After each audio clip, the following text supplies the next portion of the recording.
ನಮಸ್ಕಾರ ಬಂಧುಗಳೇ, ಇವತ್ತು ತುಂಬಾ ವಿಶೇಷವಾದ ದಿನ.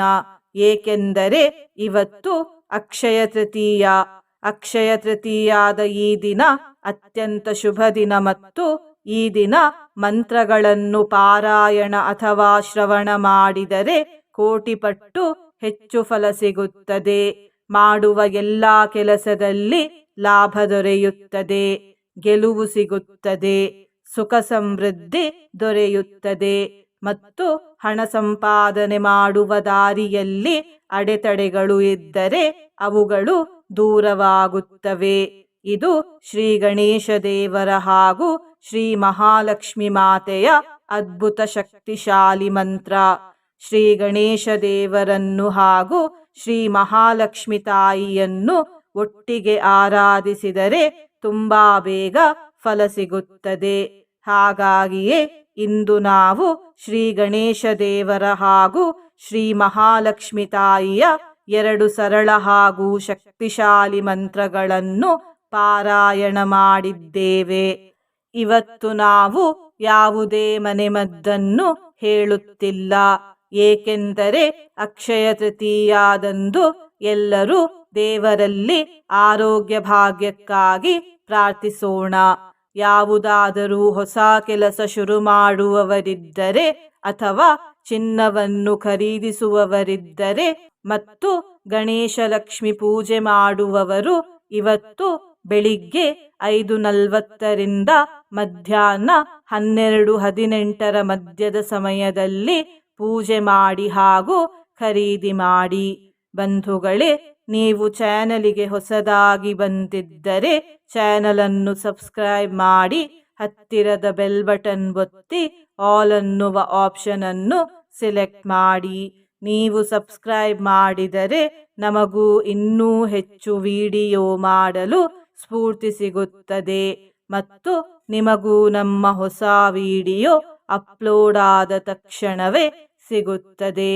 ಮಂತ್ರಶ್ರವಣ ಮಾಡುವಾಗ ಓಂ ಶ್ರೀ ಗಣೇಶ ಲಕ್ಷ್ಮಿಯೇ ನಮಃ ಎಂದು ಕಮೆಂಟ್ ಮಾಡಿ ಬಂಧುಗಳೇ.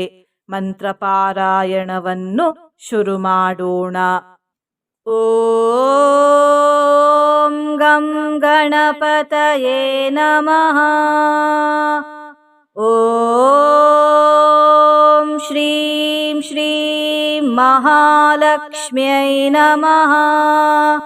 ಓಂ ಗಂ ಗಣಪತಯೇ ನಮಃ. ಓಂ ಶ್ರೀಂ ಶ್ರೀಂ ಮಹಾಲಕ್ಷ್ಮ್ಯೈ ನಮಃ. ಓಂ ಗಂ ಗಣಪತಯೇ ನಮಃ. ಓಂ ಶ್ರೀಂ ಶ್ರೀಂ ಮಹಾಲಕ್ಷ್ಮ್ಯೈ ನಮಃ. ಓಂ ಗಂ ಗಣಪತಯೇ ನಮಃ. ಓಂ ಶ್ರೀಂ ಶ್ರೀಂ ಮಹಾಲಕ್ಷ್ಮ್ಯೈ ನಮಃ. ಓಂ ಗಂ ಗಣಪತಯೇ ನಮಃ. ಓಂ ಶ್ರೀಂ ಶ್ರೀಂ ಮಹಾಲಕ್ಷ್ಮ್ಯೈ ನಮಃ. ಓಂ ಗಂ ಗಣಪತಯೇ ನಮಃ. ಓಂ ಶ್ರೀಂ ಶ್ರೀಂ ಮಹಾಲಕ್ಷ್ಮ್ಯೈ ನಮಃ. ಓಂ ಗಂ ಗಣಪತಯೇ ನಮಃ. ಓಂ ಶ್ರೀಂ ಶ್ರೀಂ ಮಹಾಲಕ್ಷ್ಮ್ಯೈ ನಮಃ.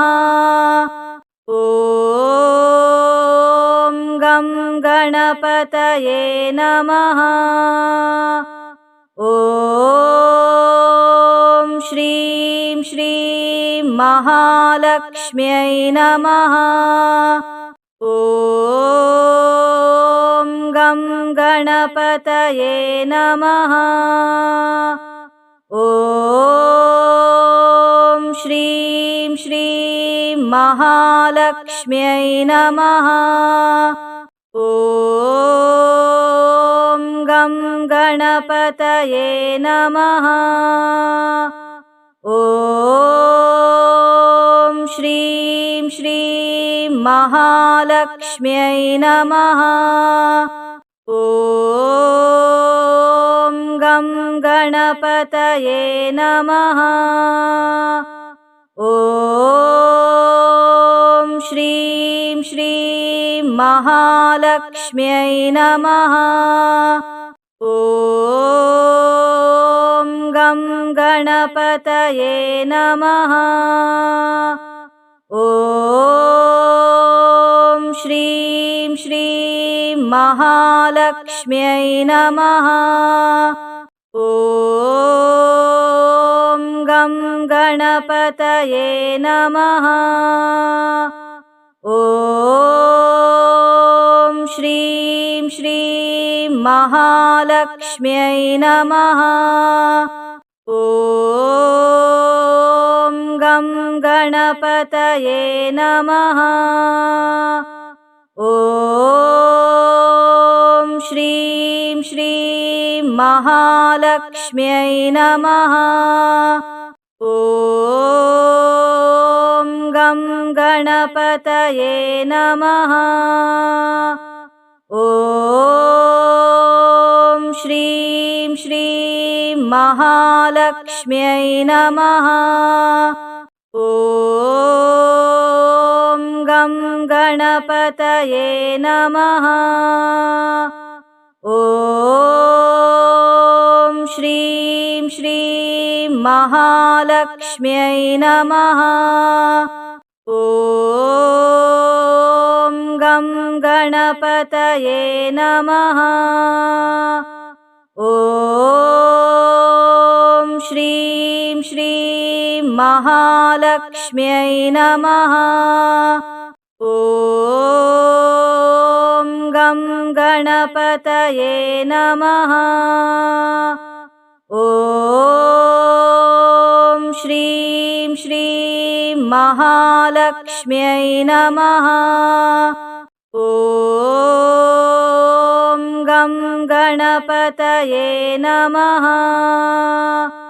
ॐ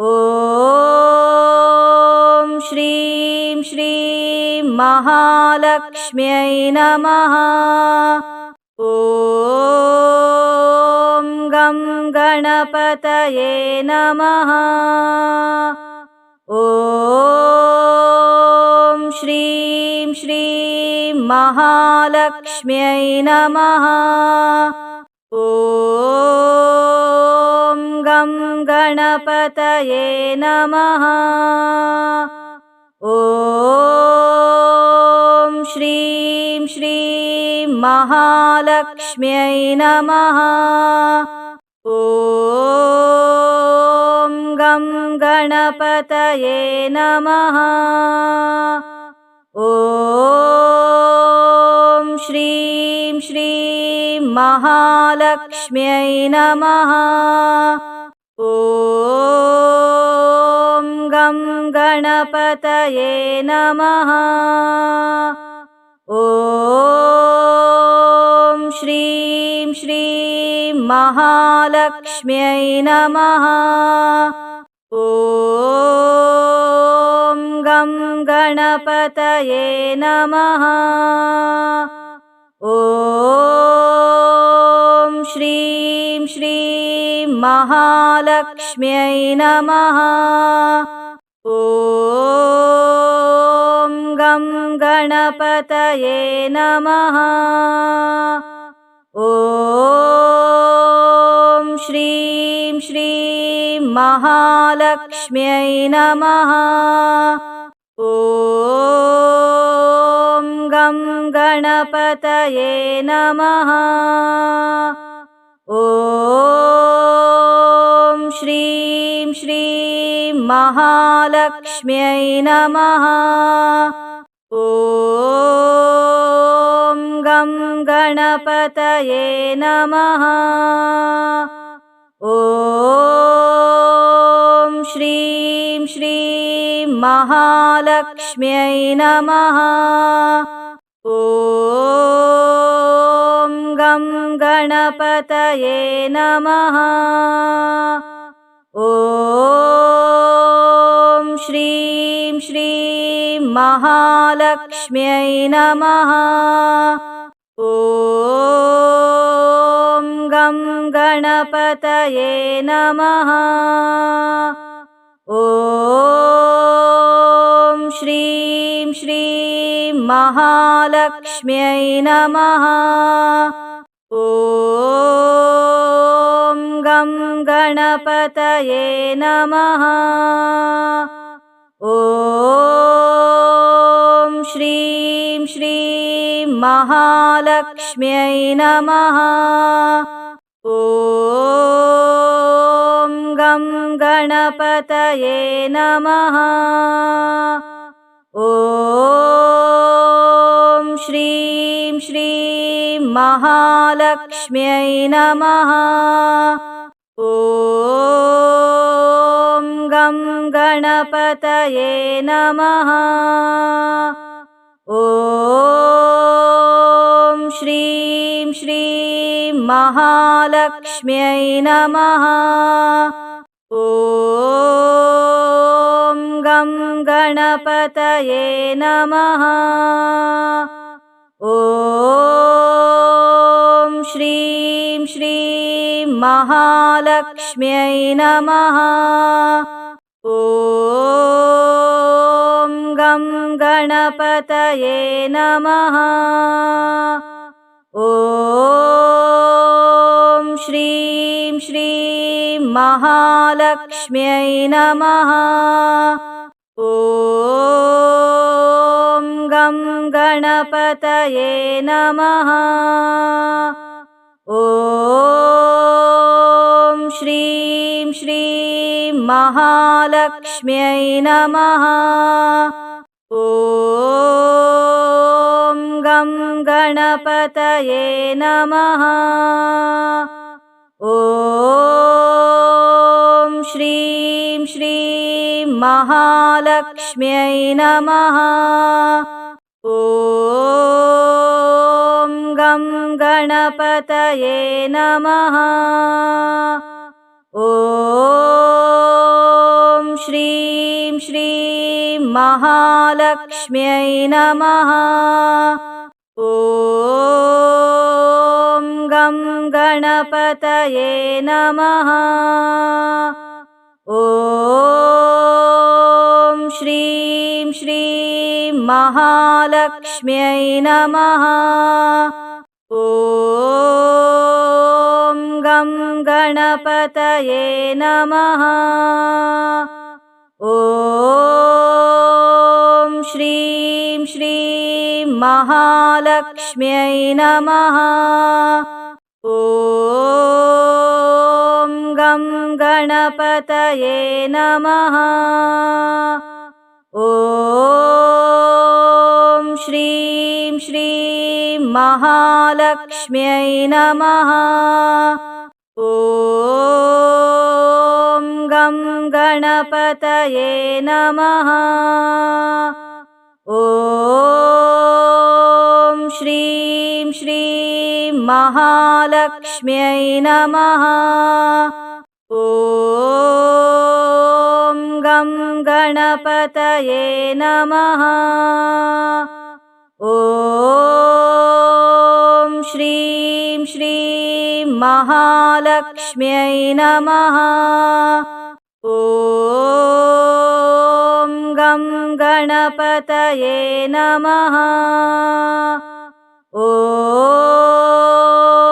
श्रीं श्रीं महालक्ष्म्यै नमः। ॐ गं गणपतये नमः। ॐ श्रीं श्रीं महालक्ष्म्यै नमः। ॐ गं गणपतये नमः। ॐ श्रीं श्रीं महालक्ष्म्यै नमः। ॐ गणपतये नमः। ॐ श्रीं श्रीं महालक्ष्म्यै नमः। ॐ गं गणपतये नमः। ॐ श्रीं श्रीं महालक्ष्म्यै नमः। ॐ गं गणपतये नमः। ॐ श्रीं श्रीं महालक्ष्म्यै नमः। ॐ गं गणपतये नमः। ॐ श्रीं श्रीं महालक्ष्म्यै नमः। ॐ गं गणपतये नमः। ॐ श्रीं श्रीं महालक्ष्म्यै नमः। ॐ गं गणपतये नमः। ॐ श्रीं श्रीं महालक्ष्म्यै नमः। ॐ गं गणपतये नमः। ॐ श्रीं श्रीं महालक्ष्म्यै नमः। ॐ गं गणपतये नमः। ॐ श्रीं श्रीं महालक्ष्म्यै नमः। ॐ गं गणपतये नमः। ॐ श्रीं श्रीं महालक्ष्म्यै नमः। ॐ गं गणपतये नमः। ॐ श्रीं श्रीं महालक्ष्म्यै नमः। ॐ गं गणपतये नमः। ॐ श्रीं श्रीं महालक्ष्म्यै नमः। ॐ गं गणपतये नमः। ॐ श्रीं श्रीं महालक्ष्म्यै नमः। ॐ गं गणपतये नमः। ॐ श्रीं श्रीं महालक्ष्म्यै नमः। ॐ गं गणपतये नमः। ॐ श्रीं श्रीं महालक्ष्म्यै नमः। ॐ गं गणपतये नमः। ॐ श्रीं श्रीं महालक्ष्म्यै नमः। ॐ गं गणपतये नमः। ॐ श्रीं श्रीं महालक्ष्म्यै नमः। ॐ गं गणपतये नमः। ॐ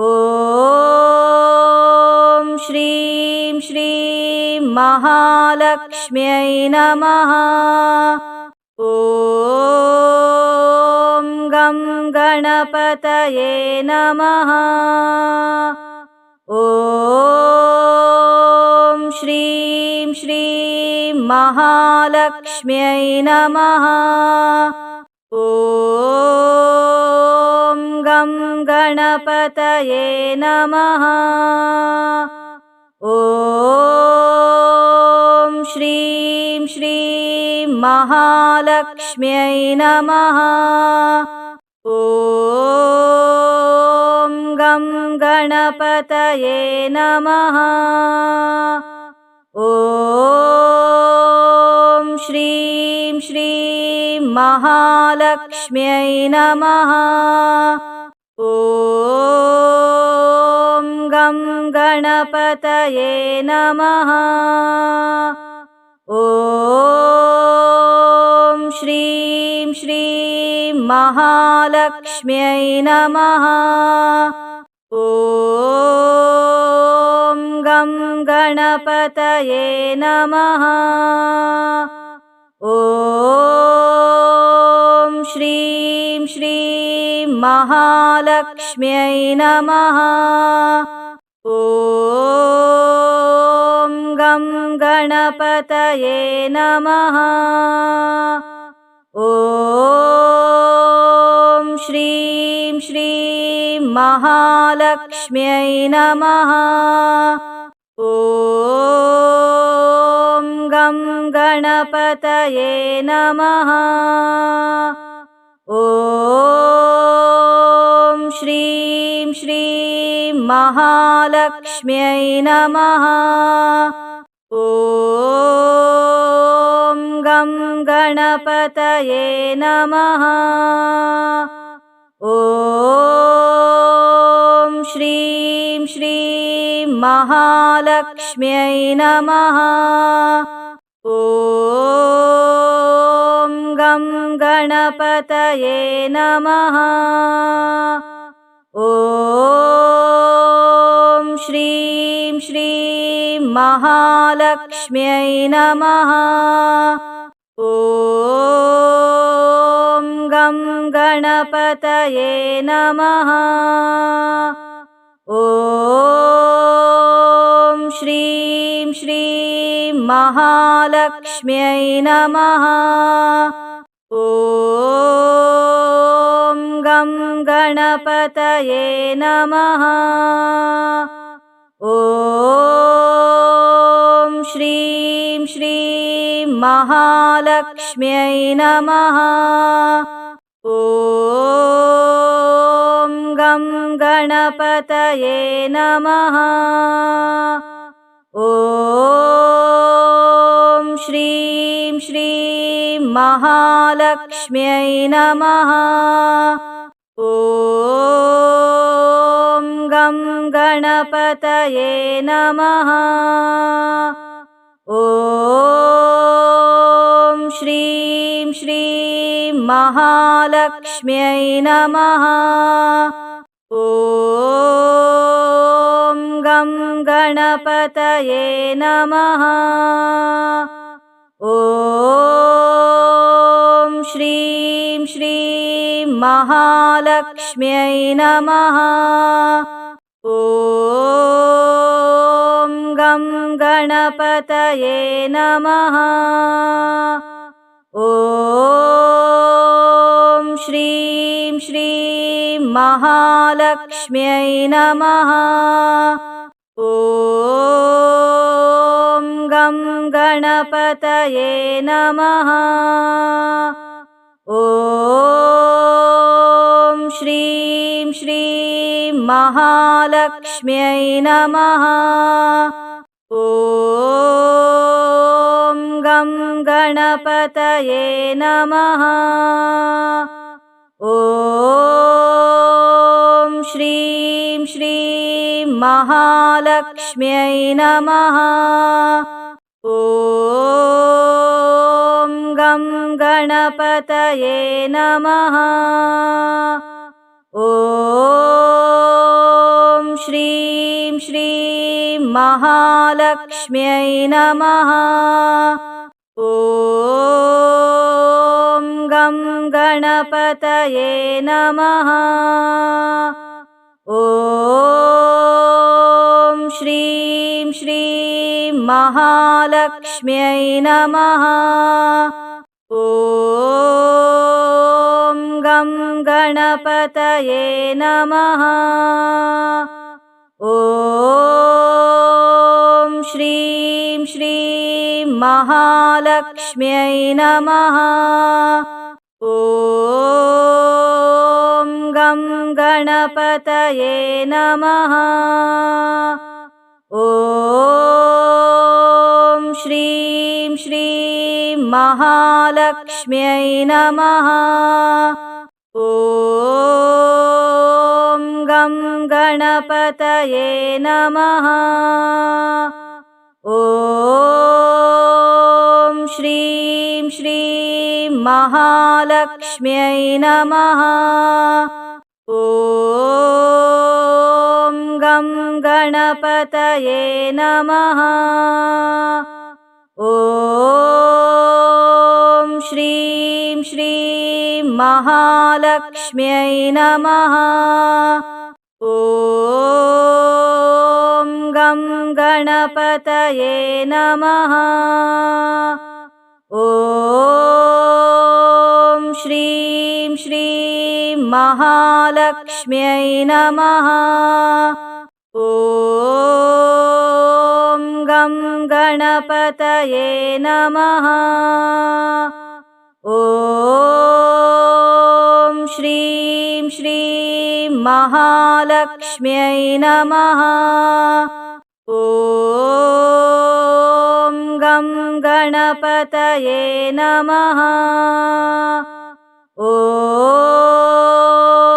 श्रीं श्रीं महालक्ष्म्यै नमः। ॐ गं गणपतये नमः। ॐ श्रीं श्रीं महालक्ष्म्यै नमः। ॐ गं गणपतये नमः। ॐ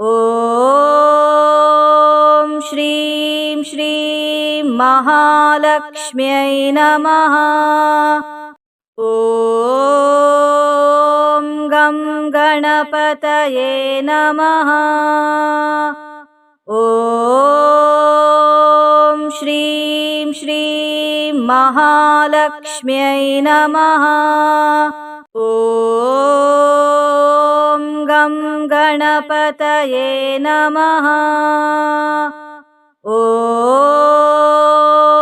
श्रीं श्रीं महालक्ष्म्यै नमः। ॐ गं गणपतये नमः। ॐ श्रीं श्रीं महालक्ष्म्यै नमः। ॐ गं गणपतये नमः। ॐ श्रीं श्रीं महालक्ष्म्यै नमः। ॐ गं गणपतये नमः। ॐ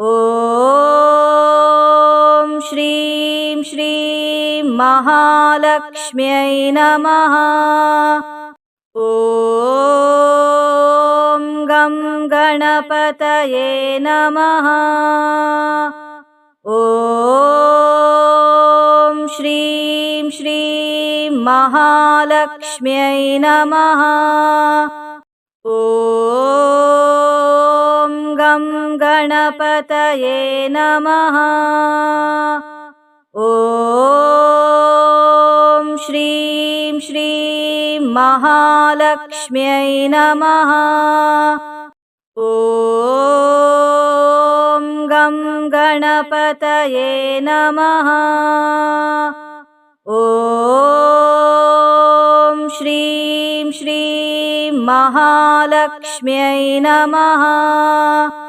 ॐ गं गणपतये नमः। ॐ श्रीं श्रीं महालक्ष्म्यै नमः। ॐ गं गणपतये नमः। ॐ श्रीं श्रीं महालक्ष्म्यै नमः।